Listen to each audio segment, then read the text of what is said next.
Olá, meus irmãos, olá, minhas irmãs, que a paz do Senhor esteja com vocês em nome de Jesus. Bem, irmãos, então vamos de imediato para o capítulo número 32, o vídeo número 32 do nosso estudo sobre o livro do Apocalipse. É a continuação da sétima trombeta, lá no capítulo 11, versículo 15, até o capítulo 12, versículo 5. Então, no vídeo anterior, a gente estava vendo que os 24 anciãos estavam em adoração. E no capítulo 11, versículo 18, estavam dizendo: as nações se iraram, chegou a tua ira. Chegou o tempo de julgares os mortos e de recompensares os teus servos, os profetas, os teus santos e os que temem o teu nome, tanto pequenos como grandes, e de destruir os que destroem a terra. Eles veem, portanto, meus irmãos, o ódio dos povos contra o Senhor e o seu ungido, contra Sião, contra Israel, e veem a ira de Deus e o juízo final diante do grande trono branco. João vê também tudo isso antecipadamente, pois o juízo diante do trono, do grande trono branco, acontecerá após o milênio. Os 24 anciãos e João veem a bem-aventurança e o galardão para três categorias de crentes: os profetas, seus servos, os santos e os que temem o nome dele, o nome do Senhor. Mas eles veem também a destruição para aqueles que destroem a terra, ou seja, para aquelas pessoas que são a causa da destruição da terra. Sempre existem alguns, até mesmo dentro das igrejas, que se encarregam de fazer progredir a destruição, prestando-se a serem estações de passagem para o pecado. Quem vê, veja. Aqui no versículo 18, temos, portanto, o cumprimento e o juízo final, que já são vistos no presente por aqueles que estão no céu. Eles veem a prova de que o domínio de Deus passou a ser exercido sobre a terra. Isso abrange também a multidão inumerável que vem da grande tribulação. Porque durante a grande tribulação, muitos se converterão. Pessoas de países cristianizados, aqueles cristãos nominais que tiveram que ficar para trás por ocasião do arrebatamento, e pessoas do terceiro mundo. Tudo isso fazem parte daquela multidão inumerável. João vê essa inumerável multidão no céu quando ela ainda está fisicamente na terra. Nesse tempo, aqui na terra, haverá uma grande carnificina. E será um tempo tão terrível como nunca houve antes e nem haverá depois. Israel será perseguido, e todos os que crerem em Cristo, em Jesus, após o arrebatamento, serão executados.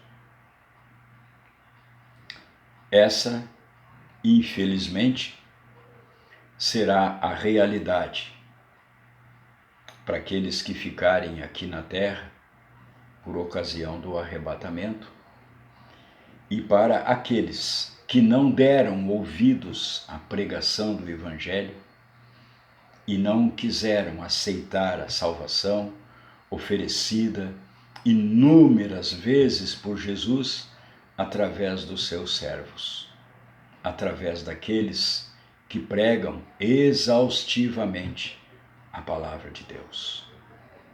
Aqueles que são taxados de loucos, de fanáticos, de chatos, mas nesse tempo é que eles perceberão que aqueles loucos é que estavam certos e vão se arrepender por não terem dado ouvidos a eles. Terão que pagar alto preço pela salvação, e o preço será o seu próprio sangue. João é levado, portanto, em espírito, num momento, até o desenrolar dos acontecimentos, tornando-se uma testemunha da realidade da salvação, vendo Jesus como vencedor. Deus quer fazer isso com você também.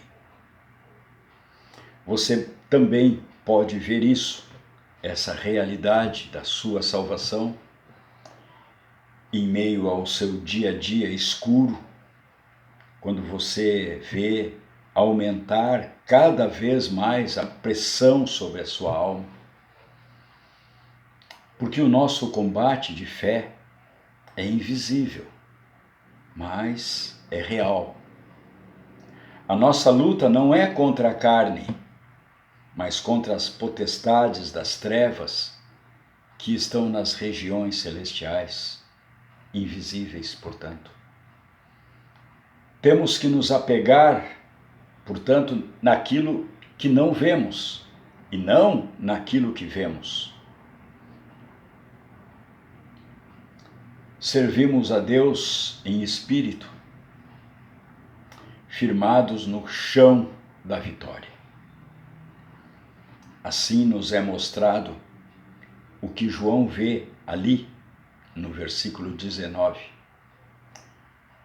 Quando o Senhor exclamou, estando na cruz, está consumado, o véu do santuário rasgou-se de cima a baixo e o santuário foi aberto. Aqui, João diz que foi aberto o santuário nos céus e que ali foi vista a Arca da Aliança. Então aqui, meus irmãos, nós temos o resultado da morte do Senhor na cruz do Calvário. Em Apocalipse, capítulo 11, versículo 19, na profecia sobre os tempos finais, vemos que durante os terríveis juízos, o céu é repentinamente aberto e a Arca da Aliança, a presença de Deus, torna-se visível com o sangue derramado. Sabemos que o templo terreno em Jerusalém é apenas uma figura das coisas celestiais. No cumprimento do mistério de Deus, ao soar da 7ª trombeta, abre-se o santuário do céu. E revela-se o lugar santíssimo. Hebreus, capítulo 10, versículo 19 e 20, está escrito assim: Portanto, irmãos, temos plena confiança para entrar no lugar santíssimo pelo sangue de Jesus, por meio do véu, isto é, do seu corpo. Isso, meus irmãos, será visível. O céu se abrirá. Essa será, então, a realidade escatológica e do plano de salvação, a realidade visível. Em relação ao aparecimento da Arca da Aliança, houve relâmpagos, vozes e trovões, um terremoto e um grande temporal de granizo. A terra é abalada como que por uma explosão de juízos, quando Deus manifesta com a Arca da Aliança a sua fidelidade com relação a Israel. Lá no dia do Pentecostes, foi um juízo individual sobre os discípulos, pois sobre cada um deles pousaram o que pareciam línguas de fogo. O juízo inicia pela casa de Deus. Agora, porém, trata-se de um juízo geral, inevitável, sem expiação. Relâmpagos, vozes, trovões, terremoto e grande temporal de granizo são um protesto de juízo divino contra um mundo anticristão.